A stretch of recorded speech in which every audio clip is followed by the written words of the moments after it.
Magandang araw mga marites natin dyan at mga parites. Ito po yung saging pipilingin natin para madala natin sa bahay. Ito po ay hindi natin ibibinta po ito. Ito po ay pang-ayuda sa mga kapitbahay natin.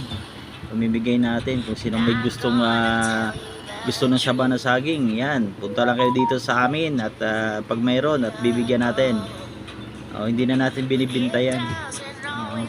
Masarap yan ilaga. Mga 3 days or 4 days yan. Hinog na yan.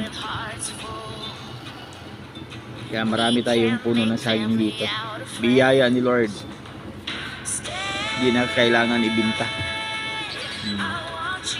Ibibigay na lang natin sa mga kapitbahay natin dyan na walang puno ng saging. Yan. Maganda yan pang banana Q o di kaya alaga mo lang. Sausaw sa probinsya niyan sa Visayas, sinasawsaw yun sa alamang sa bagoong na isda. Yan, masarap yan. Maganda ilaga yung mga ganitong magulang hindi hinog, tapos isasawsaw sa bagoong.